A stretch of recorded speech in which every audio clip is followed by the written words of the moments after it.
بسم الله الرحمن الرحیم. السلام علیکم ملګرو. امید لرم چې تاسو ټول بخیر.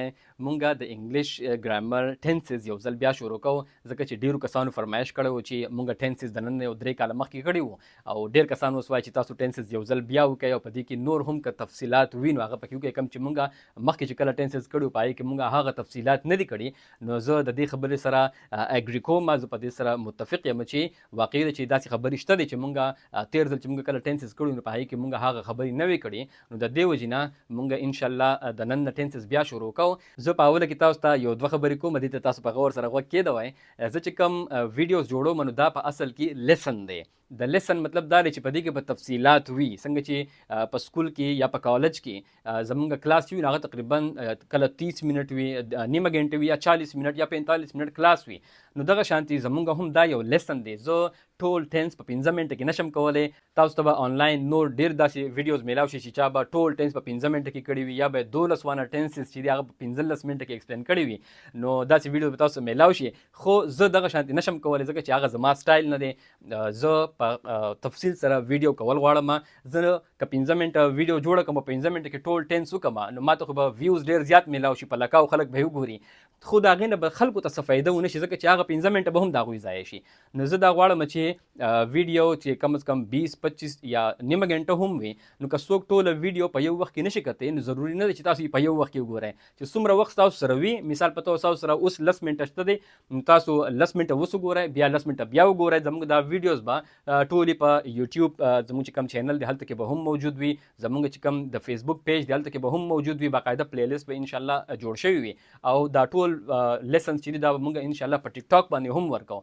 نو او دا بله یو ضروري خبره چې کله هم تاسو ویډیو ګورئ زموږ چې کوم لیسنز هغه تاسو ګورئ نو ښه خبره دا ده چې تاسو چې نه ځان نه نوټس جوړوئ نو که تاسو یو پیره ټول نوټس ځان نه تیار کړئ دغه شانتي په قلار قلار باندې نو تاسو ته به بیا بار بار د ویډیو کتلو ضرورت نه پیښیږي. صحیح ده؟ نو راځئ موږ خپل لیسن شروع کوو. نننی لیسن زموږ دی پارت نمبر 1 او په دې کې به موږ پریزنټ انډیفینټ ټینس کوو. اوس تاسو ټولو ته به پته وي چې په انګلیش کې زموږ سره ټوټل 12 ټینسز دي، خو زمانې زموږ سره 3 دي. یو ته ویل کېږي پریزنټ، یو ته ویل کېږي پاست او یو ته ویل کېږي فیوچر. اولنې زموږ سره دی پریزنټ. پریزنټ ویل کېږي حاضر وخت ته، حاضر ساعت ته. اوس چې په موجوده حالت کې یو اکشن کېږي، په موجوده وخت یو اکشن کېږي نو هغې ته موږ پریزنټ وایو. پاست ویل کېږي کم زمانه چې مخکې تیره شوې ده او فیوچر ویل کېږي راتلونکي زمانې ته، کم وخت چې راتلونکی دی را روان دی مخکې نو هغې ته فیوچر ویل کېږي. نو دا 3 زمانې دي په انګلیش کې زموږ سره. نننی ټینس زموږ دی پریزنټ انډیفینټ ټینس او پریزنټ انډیفینټ ټینس ته په اردو کې دې ته ویل کېږي فعل حال دې ته ویل کېږي. نو اوس اول به مونږ د دې په دې نوم باندې ځان پوه کوو چې پریزنټ انډیفینټ ټینس څه ته ویل کېږي. نو د هغې نه به مونږ ته بیا ټوله خبره واضح شي چې په دې ټینس کې به مونږ کمې خبرې کوو. ګوره پریزنټ خو ما تاسو ته ووایي چې ویل کېږي موجوده زمانې ته، حاضر ساعت، حاضر وخت ته. او بیا انډیفینټ ویل کېږي داسې یو کار، داسې یو اکشن چې د هغې اخري حد معلوم نه وي چې دا اکشن به کله ختمیږي، تر کم وخته پورې به دا جاري وي. یعنی دا د ډیر وخته پورې هم جاري پاتې کېدی شي او دا زر هم ختمېدی شي، خو د هغې پته موږ ته نه لګي. هغه د یو انډیفینټ ټایم پورې هغه اکشن جاري وي. صحیح ده؟ دغې ته ویل کېږي انډیفینټ او ټینس ویل کېږي زمانې ته. نو د ټولې خبرې مطلب دا دی چې پریزنټ انډیفینټ ټینس د حاضر وخت کې چې کم اکشنز کېږي او د هغې موږ ته د اختتام داسې پته نه لګي نو هغې ته ویل کېږي پریزنټ انډیفینټ ټینس. دا خو شوله دی د نوم لفظي معنی. اوس راځو موږ د دې په اصل کې پہچان لا چې پریزنټ انډیفینټ ټینس څه ته ویل کېږي او موږ به په کومو موقعو باندې پریزنټ انډیفینټ ټینس استعمالوو. نو د پریزنټ انډیفینټ ټینس پہچان په 3 خبرو باندې کېږي. یعنی کله چې هم په دې 3 خبرو کې یوه خبره هم وي نو هغه خبره چې موږ بیا کله د هغې ذکر کوو نو هغه به موږ په پریزنټ انډیفینټ ټینس کې کوو. په هغې کې اولنی نمبر پوینټ دا راځي کم یو اکشن، کم یو کار چې بار بار کېږي، ریپیټ کېږي نو هغه خبره چې کله هم مونږ کوو نو هغه به مونږ په پریزنټ انډیفینټ ټینس کې کوو. صحیح ده؟ نو اوس دا دی اولنی نمبر پوینټ. اوس د بار بار کېدو څه مطلب دی؟ د دې یو اگزامپل تاسو داسې اخیستی شئ. فرض که مونږ د هر اتوار په ورځ باندې فوټبال کوو. صحیح ده؟ نو دا یو داسې اکشن دی چې دا مونږ بار بار کوو، یعنی د هر اتوار په ورځ باندې دا اکشن کېږي نو دا ریپیټ کېږي. نو کله چې هم مونږ د دغه شانت یو اکشن خبرې ذکر کوو نو هغه به مونږ په پریزنت انډیفینټ ټینس کې کوو. نو دا خبره به بیا مونږ په انګلیش کې داسې وایو چې وی پلی فوټبال every Sunday. او یا دا خبره مونږ داسې هم کولی شو چې وی پلی فوټبال on Sundays. مونږ د هر اتوار په ورځ باندې فوټبال کوو. دغه شانتي ډیر کارونه، مثال په تور زه دا وایم چې مونږ په 2 بجې باندې لنچ بریک اخلو، مونږ د غرمې د روټۍ وقفه اخلو په 2 بجې باندې. نو دا هم یو ریپیټ اکشن دی، دا اکشن هم بار بار کیږي، یعنی مونږ هر ورځ په 2 بجې باندې د غرمې د روټۍ د پاره وقفه اخلو. په دفتر کې به تاسو اکثر کتلی وي کنه چې یار خلک وایي چې زمونږ لنچ بریک دی، نو هغه بیا نیمه غنټه وقفه اخلي، نو هغه هر ورځ وي، نو دا هم ریپیټ کیږي. نو کله چې هم مونږ بیا دغه شانتي خبرې ذکر کوو چې مونږ هر ورځ په 2 بجې باندې لنچ بریک اخلو، نو دا خبره به هم مونږ په پریزنت انډیفینټ ټینس کې کوو. دغه شانتي تاسو ټول اکشنز وګورئ چې څومره هم اکشنز کم چې بار بار کیږي، یعنی مونږ هر سحر سکول ته ځو، یا مونږ هر سحر ناشته کوو، یا مونږ هر ورځ 15 وخته مونځ کوو. نو دغه شانتي تاسو ګورئ څومره چې هم داسې اکشنز وي چې هغه بار بار کیږي، هغه ریپیټ کیږي، نو دغه خبره به مونږ همیشه په پریزنت انډیفینټ ټینس کې کوو. دا خو شولو یو پوینټ. اوس راځو دویم نمبر پوینټ لا. دویم پوینټ دا دی چې کله هم مونږ چاته د خپل ډیلی روټین په باره کې خبره کوو، نو هغه خبره به مونږ په پریزنت انډیفینټ ټینس کې کوو. ډیلی روټین څه ته ویل کیږي؟ مونږ چې کم روزانه خپل کارونه کوو، ټول ورځ چې مونږ کم کارونه کوو دې ته ویل کیږي ډیلی روټین. یعنی د سحر نه تر د ماښامه پورې چې مونږ کم کارونه کوو، مونږ چاته دا قصه کوو چې یاره زه سحر راپاسم نو زه اول مخ لاس وینځم او اودس وکړم او مونځ وکړم، د هغې نه پس بیا زه ناشته وکړم او بیا زه ځان تیار کړم، جامې بدلې کړم او زه سکول ته ځم، یا زه کالج ته ځم، یا زه آفیس ته ځم، جاب له ځم. نو دغه شانتي بیا مونږ په د 12 بجې باندې مثال په تور مونږ لږ شانتي وقفه واخلو، یا په 2 بجې باندې مونږ لنچ بریک واخلو، د هغې نه پس زمونږ په 15 بجې باندې چوټي وشولي، بیا زه کور ته راشم او بیا زه لږ شانتي آرام وکړم او بیا دغه شانتي مازدیګر زه بیا لوبه لوځم، څوک کرکټ ته لاړ شم، یا فوټبال ته لاړ شم، یا زه چکر ته لاړ شم، بیا ماښام واپس کور ته راشم، بیا د ماښام روټۍ وخورم او بیا جومات ته مانځه ته لاړ شم. نو دغه شانتي دا ګوره ټول زموږ ډیلی روټین شوله، دا اوس ټوله یوه قصه شوله. نو کله چې هم مونږ دغه شانتي د ډیلی روټین په باره کې چاته خبره کوو چې زه سهار نه د ماښام پورې څه کارونه کوم، نو دا خبره همیشه مونږ په پریزنت انډیفینټ ټینس کې کوو. دا شو دویم نمبر پوینټ. اوس راځو دریم نمبر پوینټ لا. دریم نمبر پوینټ دا دی چې کله هم مونږ د یونیورسل ټروت په باره کې چاته ذکر کوو، نو هغه خبره به هم مونږ همیشه په پریزنت انډیفینټ ټینس کې کوو. یونیورسل ټروت څه ته ویل کیږي؟ یونیورسل ویل کیږي، یونیورس ویل کیږي کائنات ته، ټول دنیا ته، ټول کائنات ته، او ټروت ویل کیږي رښتینی ته. یعنی داسې یوه خبره چې هغه په ټوله دنیا کې رښتینی وي، ټول خلک په هغه خبره باندې یقین لري، ټول خلک هغه په ټول کائنات کې، په ټول دنیا کې هغه خبره ټول خلک مني، هغه خبرې ته ویل کیږي یونیورسل ټروت. نو دغه شانتي خبرې کله چې هم یوه خبره یونیورسل ټروت وي، په ټول دنیا کې خلک مني، نو د هغې خبرې ذکر به هم همیشه مونږ په پریزنت انډیفینټ ټینس کې کوو. مثال په تور یو عام مثال خلک ورکوي، په ډېرو کتابونو کې به تاسو دا کتلی وي. عام مثال دا کیدی شي چې همیشه نور د مشرق نه راخیږي او په مغرب باندې پریوځي. نو اوس دا یو یونیورسل ټروت دی، دا یو داسې خبره ده چې ټول خلک یې مني. په پاکستان کې هم خلک مني، په افغانستان کې هم مني، په یورپ کې هم مني، په افریقا کې هم مني، په ټوله دنیا کې، په امریکا کې هم مني، که هغه مسلمان دی، که هندو دی، که انګریز دی، که هر څوک دی، ټول خلک دا خبره مني چې نور همیشه د مشرق نه راخیږي او په مغرب باندې پریوځي. نو دې خبرې ته بیا ویل کیږي یو یونیورسل ټروت. نو کله چې هم موږ بیا د دې خبرې ذکر کوو چې نور همیشه د مشرق نه راخیږي او په مغرب باندې پریوځي، نو دا خبره به بیا موږ همیشه په پریزنت انډیفینټ ټینس کې کوو. مثال په تور هم دغه سنټنس به بیا زویم چې the sun rises in the east and sets in the west. نو دغه شانتي دا شوله وسو پریزنت انډیفینټ ټینس. نو دا زموږ سره درې کنډیشنز شوله چې کله هم په دې درې وانو کې د هر یو کنډیشن خبره وي، نو دا خبره به بیا مونږ په پریزنت انډیفینټ ټینس کې کوو. دا شولو د دې پریزنت انډیفینټ ټینس ټول پہچان تاسو به په کتابونو کې، خاص کر په پاکستان کې به تاسو کتلی وي چې اکثر ټینسز مونږ ته په اردو کې کیږي، مونږ ته د دې پہچان په اردو کې ویلې کیږي. او په اردو کې د دې پریزنٹ انډیفینٹ ٹینس پہچان دا راځي چې جس فقرے کے آخر میں تا ہے، تی ہے، تے ہیں، تا ہوں وغیرہ آ جائیں تو اس کو فعل حال کہتے ہیں. دا پریزنٹ انډیفینٹ ٹینس پہچان دی په اردو کې. نو اوس د اردو پہچان په خپل ځای باندې صحیح دی، په دې کې مسله نشته دی، په کار چې موږ دغه هم زده کو، خو زمونږ د پاره په اصل کې په کار دی چې موږ په ټینس باندې ځان پوهه کوو. موږ دې ته نه ګورو چې یار د فقرې په اخر کې تا راغلی دی که تی راغلی دی، په هغې کې خو بیا دا وي چې زه به اوله خبره په اردو کې اړوم، د اردو نه به بیا انګلیش ته ټرانسلیټ کوم، نو هغه بیا ډېره ګرانېږي. موږ له په کار چې موږ په ټینس باندې په پښتو کې ځان پوهه کړو، هغه به زموږ د ټولو دپاره ډېره بهتره. موږ په ټینس باندې په اصل کې پوه شو، موږ به د رټۍ لګولو نه خلاص شو. صحیح ده. نو تاسو ته ما د دې ټول پہچان په پښتو کې وویل چې په کوم موقعو باندې به مونږه پریزنت انډیفینټ ټینس استعمالو. نو د پریزنت انډیفینټ ټینس سنټنسز به بیا داسې وي لکه زه روټۍ خورم، یا هغه اوده دی، یا مونږه لوبې کوو، یا ته بازار ته ځې. نو تاسو اوس وګورئ دا ټولې د موجوده زمانې خبرې دي، یعنی په حاضر وخت کې. اوس مثال په تور زه خبرې کوم، صحیح ده. نو دغه شانتي چې ټول سنټنسز دي نو دا به بیا مونږه په پریزنت انډیفینټ ټینس کې وایو. اوس په اردو کې چې دا کم پہچان دی چې جس فقر کے آخر میں تا ہے، تی ہے، تے ہیں اور تا ہوں آ جائے اس کو فعل حال کہتے ہیں. نو دا هم صحیح دی. دا راځي چې مثال په تور زه یو سنټنس وایم چې میں لکھتا ہوں، نو په اردو کې تاسو وګورئ که نه میں لکھتا ہوں په آخر کې تا ہوں راغلی دی، نو دا بیا پریزنٹ انډیفینټ ټینس وي. دا بیا موږ لیکو چې آئی رائٹ، یا وہ کھیلتے ہیں، نو بیا به تاسو په اخر کې وګورئ د دې په اخر کې راځي تے ہیں، نو دا هم هغه فعل حال شو، پریزنت انډیفینټ ټینس شو. نو دغه شانتي د دې دا ټول پہچان دی، د هغې مطابق مونږ لیکو. خو څنګه چې ما تاسو ته وویل چې ښه خبردار چې مونږ په دې کې په پښتو باندې ځان پوهه کوو. ښه، اوس تر دې ځای پورې خو مونږ د دې پہچان وکړلو چې پریزنت انډیفینټ ټینس څه ته ویل کېږي. اوس راځو مونږ لږ مخکې چې د پریزنت انډیفینټ ټینس سنټنسز یعنی فقرې څنګه جوړیږي او د ګرامر رولز به د هغې څه وي.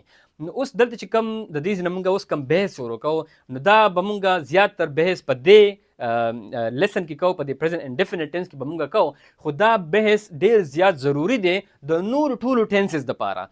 زه بیا په هر یو ټینس کې به چې کله مونږ نور ټینسز کوو، نو په هر یو ټینس کې بیا زه بار بار دا ټول ایکسپلینیشن نشم کولی، ځکه چې رولز او قاعده د ټولو دپاره یو شانتي ده. نو اوس چې کوم زه ایکسپلینیشن کوم، نو د دې ځای نه بیا زما تاسو ته دا ریکویسټ دی چې د دې ځای نه اوس تاسو دا خبرې بیا په غور سره واورئ او دا پوینټ ځان سره خامخا ولیکئ، ځکه چې دا به ستاسو په ټول ټینسز کې وروسته پکارېږي. صحیح ده. نو راځئ اوس اهم بحث له مونږ راځو چې سنټنس څه ته ویلې کېږي، جمله څه ته ویلې کېږي. نو د دې نه به بیا مونږ بیا باقاعده رولز به مونږ فالو کوو او بیا مونږ د مختلف ټینسز سنټنسز بیا جوړو. خو اول به مونږ په سنټنس باندې ځان پوه کوو چې سنټنس څه ته ویلې کېږي.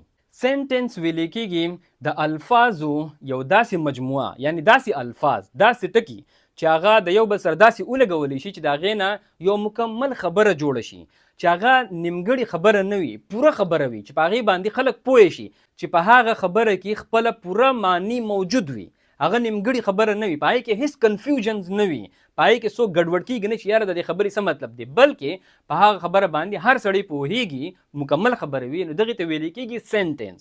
اوس په انګلیش کې د سنټنس دپاره دوه څیزونه کم از کم پکار دي، کم از کم ضروري دي. یو دی سبجیکټ او یو دی ورب. دا دوه څیزونه په هر یو سنټنس کې موجود لازمي دي، یعنی د سبجیکټ او د ورب نه بغیر سنټنس نشي جوړېدی. دا په انګلیش کې ممکنه نه ده. صحیح ده. اوس زه تاسو له انشاءالله د دې اگزامپلز در کوم او زه به تاسو په دې خبره باندې مکمل پوهه کوم. خو تاسو دا خبره ځان سره اوس ولیکئ چې د یو سنټنس لپاره دوه څیزونه کم از کم پکار دي، یو دی سبجیکټ او بل دی ورب. اوس سبجیکټ څه ته ویلې کېږي او ورب څه ته ویلې کېږي. سبجیکټ ویلې کېږي اکشن کوونکي ته. کم یو کس چې یو اکشن کوي نو هغه کس ته به سبجیکټ ویلې کېږي. مثال په تور زه خبرې کومه، صحیح ده، نو زه بیا سبجیکټ یم. یا اسلم خبرې کوي نو اسلم سبجیکټ دی. یا سیما خبرې کوي نو سیما سبجیکټ دی. نو هر هغه کس چې کم یو اکشن کوونکی وي نو هغه ته ویلې کېږي سبجیکټ. بیا له دې نه پس دی ورب. ورب ویلې کېږي فعل ته. د ورب په باره کې مونږ ښه تفصیلي لیسن کړی دی، هغه زمونږ تاسو کا زمونږ د یوټیوب چینل ته لاړ شئ یا زمونږ په فیسبوک پیج باندې هم تاسو لاړ شئ او پارټس آف سپیچ پلی لیست را پیدا کړئ. نو په هغې کې مونږ ورب ښه په تفصیل سره کړی دی چې ورب څه ته ویلې کېږي او د هغې قسمونه کم کم دي. خو دلته کې به مونږ د دې ورب سرسري ذکر وکړو چې a verb is a word used to describe an action, state or occurrence. verb هغه ټکي ته ویلې کېږي کم چې مونږ ته د یو اکشن په باره کې وایي، د یو عمل په باره کې وایي، په کم کې چې حرکت راځي، سړی یا منډي وهي یا سړی خبرې کوي یا لیکل کوي، دې ته وربز ویل کیږي. نو هر هغه ټکی کم چې مونږ ته د یو اکشن په باره کې وایي نو هغې ته ورب ویل کیږي. یا مونږ ته د یو سټیټ په باره کې وایي، سټیټ ویل کیږي حالت ته، صحیح ده، د یو حالت په باره کې مونږ ته وایي. یا اکرنس ویل کیږي واقعه پیښېدو ته، یا یو پیښه وشي یا یو واقعه وشي د هغې په باره کې مونږ ته وایي. نو کم ټکي چې مونږ ته د دې درې واړو څیزونو په باره کې وایي، د اکشن، سټیټ او اکرنس په باره کې، نو هغه ټکو ته ورب ویل کیږي او په اردو کې ورته فعل ویل کیږي. نو اوس مونږ هغه پوینټ لرازو چې د سنټنس لپاره زموږ سره بنیادی دوه څیزونه پکار دي، یو ته ویل کیږي سبجیکټ او بل دی ورب. د دې سبجیکټ او ورب نه علاوه په یو سنټنس کې نور هم ډیر څیزونه راتلی شي، ډیر پارټس اف سپیچ راتلی شي. دا موږ په پارټس اف سپیچ کې الریډي کړی دي. په یو سنټنس کې ایڈورب راتلی شي، ایڈجکټیو راتلی شي، پای کې آبجیکټ راتلی شي، پای کې ناون راتلی شي، پای کې پریپوزیشن راتلی شي. دغه شانتي پکې نور هم ډیر پارټس اف سپیچ په یو سنټنس کې راتلی شي. خو د دې نور ټولو یعنی د پریپوزیشن، ایڈورب، ایڈجکټیو، د دې ټولو نه بغیر یو سنټنس جوړېدی شي، خو د سبجیکټ او د ورب نه بغیر سنټنس نشي جوړېدی. اوس تاسو له صرف په دې موقع باندې صرف یو اگزامپل درکوم او تاسو په دې یو اگزامپل باندې که تاسو پوه شئ نو ان شاء الله ټول عمر به تاسو ته په دې کې بیا هیڅ کله هم مسله نه راځي. او دا خبره به موږ په راتلونکي لیسنز کې بار بار بیا نه کوو. نو اوس په دې باندې ځان پوه کړئ. فرض که موږ یو اگزامپل اخلو، د دې نه تاسو ته دا ټوله خبره ایکسپلین کول غواړم ځکه چې دا ډیره زیاته بنیادی خبره ده او دا ډیره ضروری خبره ده. فرض که زه یو سنټنس اخلم چې I write، زه لیکل کوم، I write. اوس په دې کې زموږ سره یو دی سبجیکټ او یو دی ورب. سبجیکټ په دې سنټنس کې څوک دی؟ I دی که نه، زه یم، ځکه چې هغه اکشن کوونکی څوک دی؟ هغه زه یم، زه لیکل کوم. نو زه یعنی I په دې سنټنس کې سبجیکټ دی او I یعنی زه څه کار کوم؟ زه لیکل کوم. زما اکشن څه دی؟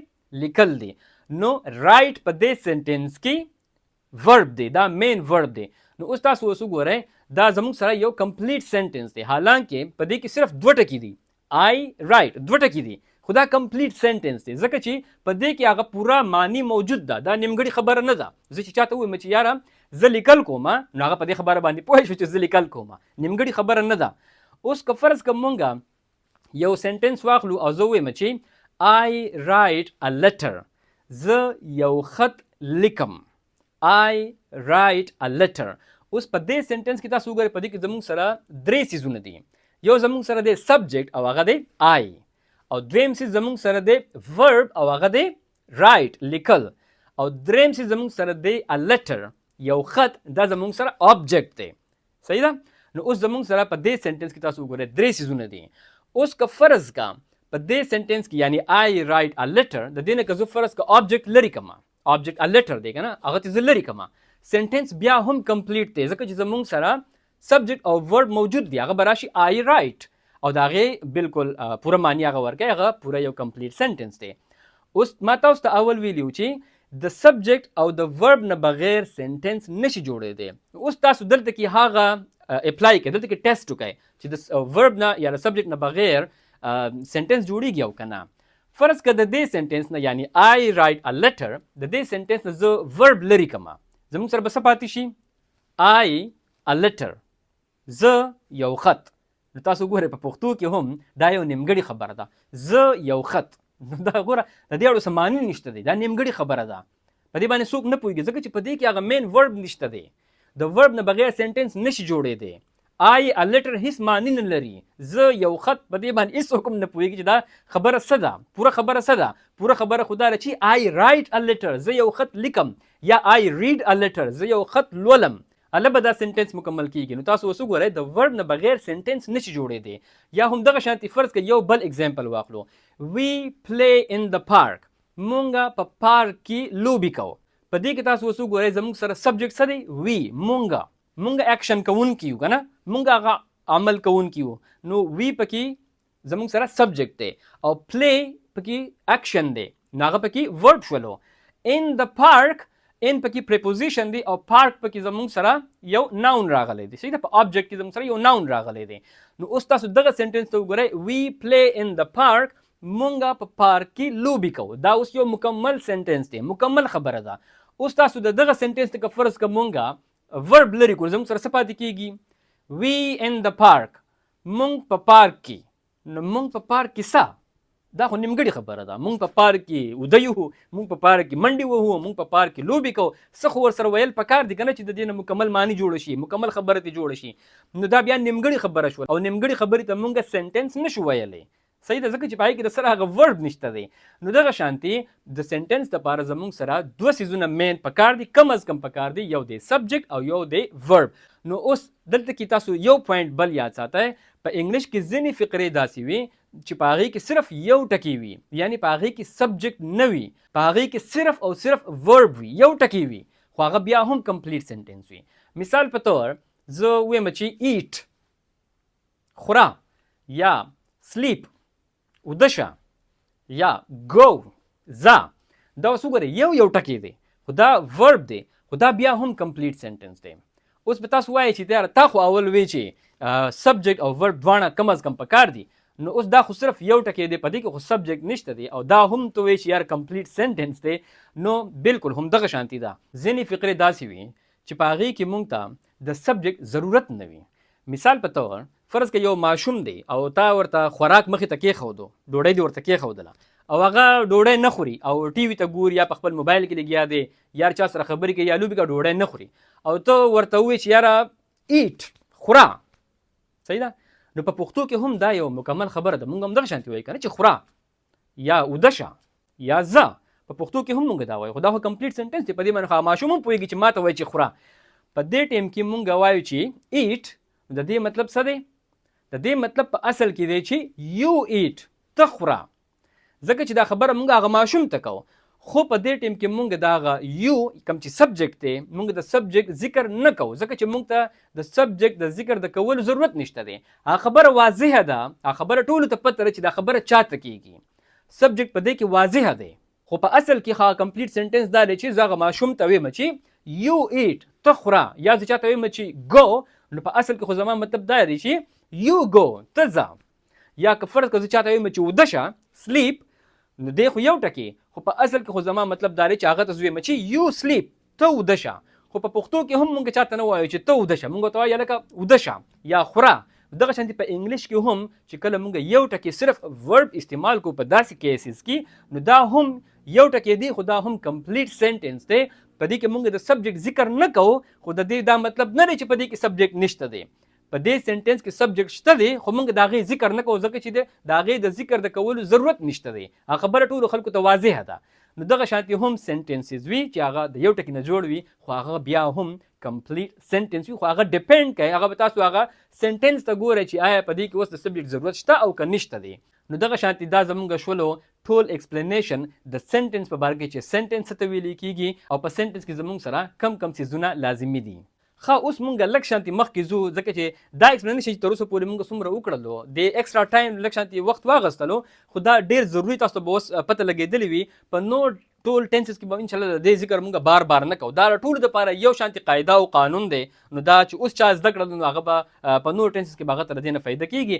اوس په پریزنټ انډیفینټ ټینس کې مونږ چې کله سنټنسز جوړو، نو مونږ به د ګرامر څه رولز فالو کوو، مونږ به څه قاعدې ته ګورو، څه قانون ته به ګورو. هغه قاعده او قانون څه دی، اوس د هغې په باره کې مونږ د دې ځینه بیا ډېر اهم بحث شروع کوو. نو اولنۍ خبره خو دا ده چې زمونږ سره په انګلیش کې 9 قسم سبجیکټس وي. سبجیکټ زمونږ سره 9 قسم کم دي، دا به تاسو ټول له درځي. یو دی آی مطلب زه، وی یعنی مونږه، یو یعنی ته، او دی یعنی هغوی ټول، او دغه شانتي د دې سره سره بیا راځي هی یعنی هغه یو کس، یو هلک، او یا شي یعنی هغه یو جینۍ، او دغه شانتي ایټ راځي د زناورانو دپاره هم مونږ استعمالو، او ایټ مونږ د بیجان څیزونو دپاره، کم څیزونه چې سا نه اخلي، کرسۍ ده، میز دی، دیوال دی، کور دی، جومات دی، د دې ټول کم چې بیجان څیزونه دي، کم چې سا نه اخلي، د هغې دپاره مونږ ایټ استعمالو. د زناورانو دپاره مونږ هی او شي هم استعمالولی شو، خو هغه عام طور نه استعمالیږي، ځکه چې زناورانو کې مونږ صرف هی او شي د هغه زناورانو دپاره استعمالولی شو کم چې مونږ په خپل کور کې ساتو. کم زناوران، ما مثال په طور یو سپی ساتلی دی، صحیح ده، زما کورنۍ سپی دی نو ماته د هغې پته لګي چې یاره دا نر دی او که ښځه ده، نو زه ورته هی یا شي ویلی شم. یا پیشو چا ساتلی وي چې چاته د هغې د جنس پته وي چې دا نر دی او که ښځه ده، یا کورني چې کم ځناوران دي د هغې دپاره. خو ان جنرل چې موږ کله د ځناورانو ذکر کوو نو د هغې دپاره موږ همیشه اټ استعمالو.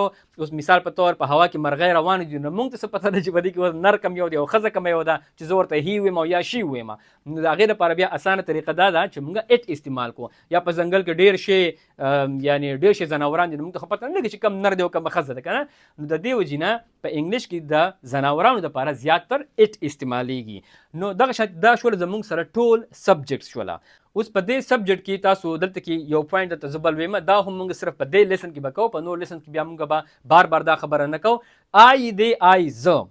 اوس زه ته په انګلیش کې یعنی آی ته په انګلیش کې د دې لپاره د ګرامر په ژبه کې یو ټکی استعمالیږي او هغې ته ویل کېږي فرست پرسن سینګولر.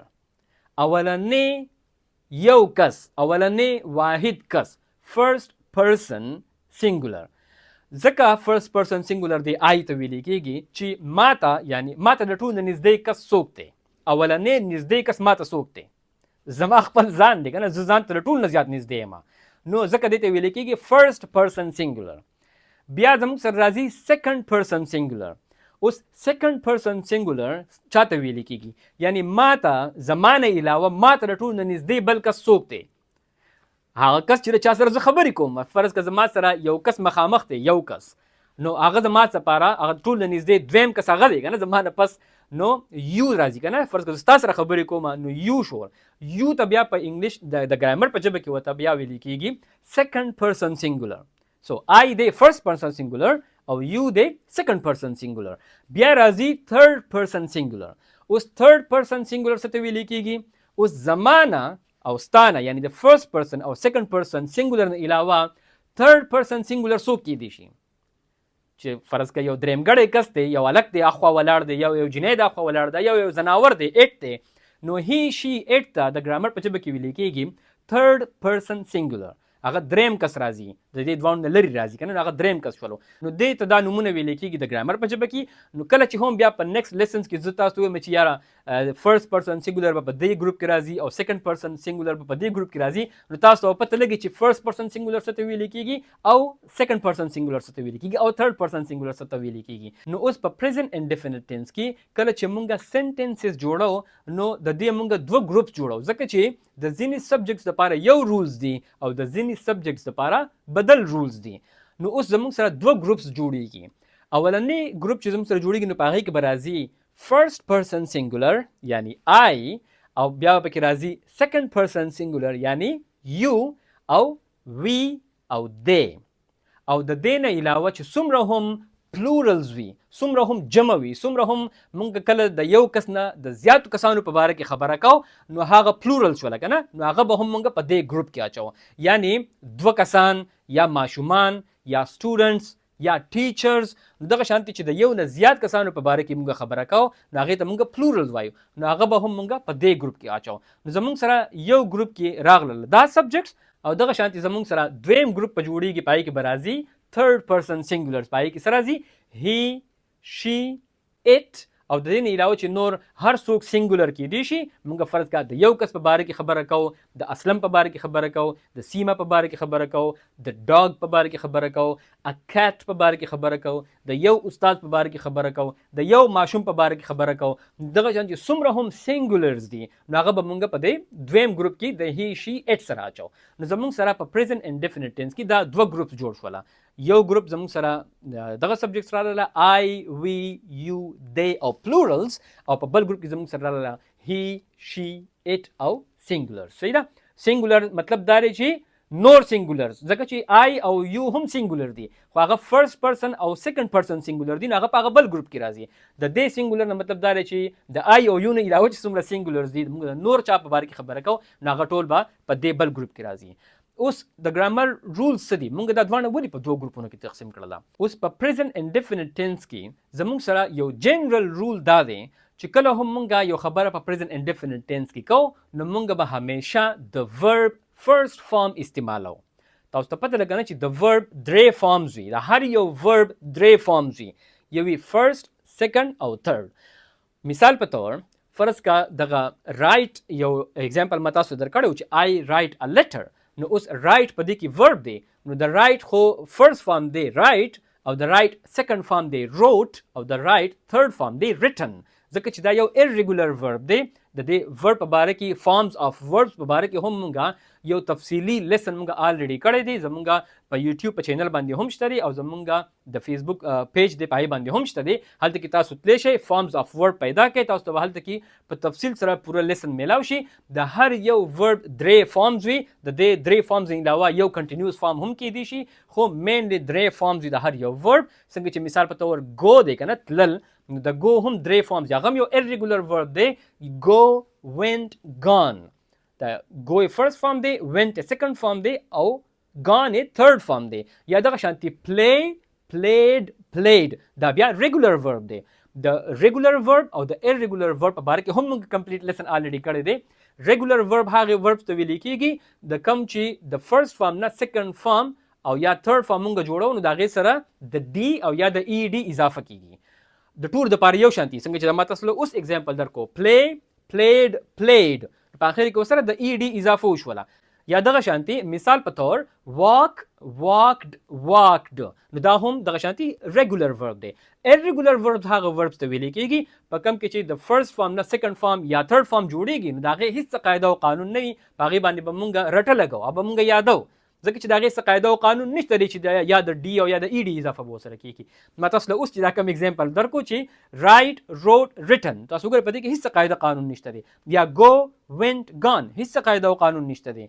نو دغه شانتي دې وربس ته چې د کوم قاعده او قانون نه وي، نو هغې ته ویل کېږي irregular verbs. نو په پریزنټ انډیفینټ ټینس کې چې کله هم مونږ یو سنټنس لیکو، که هغه د هر یو سبجیکټ سره وي په دې ټولو سبجیکټس کې، نو مونږ به د ورب همیشه فرست فارم استعمالو، سیکنډ او ثرد فارم به کله هم نه استعمالیږي. دا خو بنیادی یو رول دی د پریزنټ انډیفینټ ټینس لپاره. اوس همدغه د ورب فرست فارم په پریزنټ انډیفینټ ټینس کې د دې اولنی ګروپ چې کوم موږ د سبجیکټ جوړ کړی، د دې لپاره به د هغې ځان له قانون وي، او د دې دویم ګروپ لپاره به ځان له قانون وي. د دې وجې نه موږ دا دوه ګروپس جوړ کړي دي، ځکه چې د دواړو لپاره د رولز جدا جدا دي. صحیح ده؟ نو اوس کله چې هم موږ د اولنی ګروپ کې یعنی د آی وی یو دی او د پلورل سره موږ یو سنټنس جوړو، نو په هغې کې به د ورب فرست فارم استعمالیږي، خو په خپل اصل حالت کې به استعمالیږي، یعنی په هغې کې به هیڅ قسم تبدیلی، په هغې کې به هیڅ قسم بدلاو نه راځي. مثال په طور ما تاسو ته وختي دا یو اگزامپل ویلی چې آی رائټ ا لیټر، زه یو خط لیکم. تاسو اوس وګورئ په دې کې ورب څه دی رائټ، او دا د دې فرست فارم دی که نه، او په دې کې موږ په سنټنس کې وایو چې آی رائټ ا لیټر، نو هغه ورب چې هغه فرست فارم دی هغه په خپل اصل حالت کې په دغه سنټنس کې راغلی دی، آی رائټ ا لیټر. یا دغه شانتي هم دغه سنټنس موږ اخیستی شو یو رائټ ا لیټر، هماغه شانتي به راځي رائټ به هم په رائټ باندې راځي، یا وی رائټ ا لیټر، یا دے رائټ ا لیټر، یا سټوډنټس رائټ ا لیټر، یا ټیچرز رائټ ا لیټر، یا اسلم اینڈ عدنان رائټ ا لیټر. دا اوس ما څه ویل چې اسلم اینڈ عدنان ما ویل، نو دا دوه کسان شوله، دا پلورل شولو، بیا د یو نه زیات کس شولو. صحیح ده؟ خو ما د دواړو ځان ځانو نومونه واغستله، اسلم اینڈ عدنان دا به بیا ایز ا پلورل استعمالیږي، نو بیا به څه راځي اسلم اینڈ عدنان رائټ ا لیټر. تاسو اوس وګورئ د دې اولني ګروپ لپاره به همدغه رول دی چې د ورب فرست فارم به په خپل اصل حالت کې استعمالیږي. نو دا خو ډېر آسان دی، په دې کې دومره ډېر زیات د ایکسپلینیشن نور ضرورت نشته دی. انشاءالله چې کله مونږ پارت نمبر 2 مونږ کوو، نو په هغې کې به مونږ ډېر شی ایگزامپلز کوو، او ځکه چې په یو لیسن کې دا ټول ټاپک کوم د پریزنټ انډیفینټ ټینس دی دا مونږ په یو لیسن کې نشو کمپلیټ کولی، نو انشاءالله مونږ به ډېرې اهم خبرې به مونږ بیا په سیکنډ پارت کې هم کوو.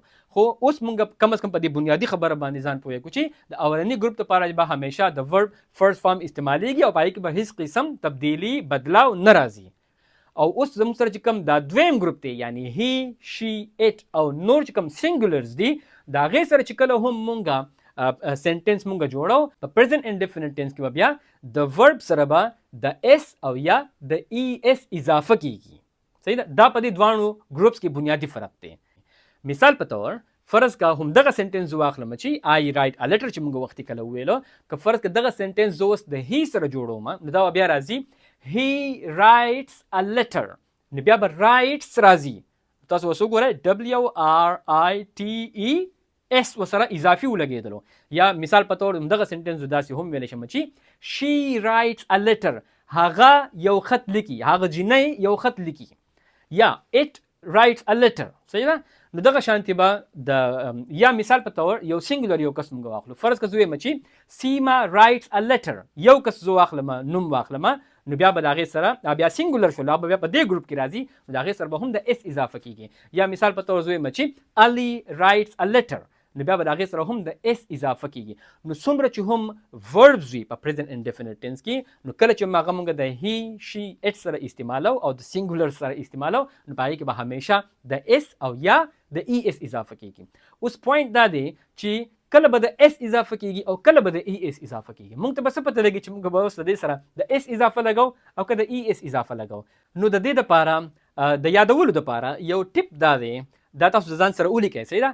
کله چې هم د یو ورب په سپیلنګ کې په اخره کې دا راغلی وي اس اچ سی اچ ډبل اس او ایکس او یا زد، دا زموږ سره شپږ کمبینیشنز دي. کله چې هم د یو ورډ په اخر کې په دې شپږو واڼو کې هر یو راغلی وي، نو د هغې سره به موږ همیشه د ای اس اضافه کوو. د دې نه علاوه چې د یو ورډ په اخر کې بل هر یو لیټر راغلی وي، نو د هغې سره به موږ صرف او صرف د اس اضافه لګو. دا یو ټپ دی. نو دغه شانتي دا تاسو یادولی شئ چې اوس د دې سره به د اس اضافه کیږي او که د ای اس اضافه کیږي. مثال په طور دا اوس چې موږ کوم اگزامپل اغستی و چې هی رایټس ا لیټر، نو په هغې کې تاسو وګورئ په آخر کې د اس اضافه شوي ده، ځکه چې دا رایټ سپیلنګ څه دی؟ WRITE. نو د رایټ په آخر کې ای راغلی دی او ای تاسو وګورئ په دې شپږ کمبینیشنز کې یو هم نه دی، نو د هغې سره بیا د اس اضافه کیږي، نو ځکه رایټس راغی. یا دغه شانتي مثال په طور فرض که یو ورب دی go، او زه وایم چې he goes to school، هغه سکول ته روان دی.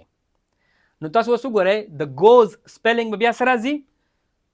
GOES به راځي، ځکه د دې سره به د ای اس اضافه کیږي، ځکه چې دا په هغه شپږو کې اوس چې ما تاسو ته کوم لیست درکړو چې په کوم ورډ په اخره کې اس اچ راغی یا سی اچ راغی یا ډبل اس راغی یا او راغی یا ایکس او یا زد راغی. نو تاسو وګورئ او راغلی دی، نو د go سپیلنګ دی GO.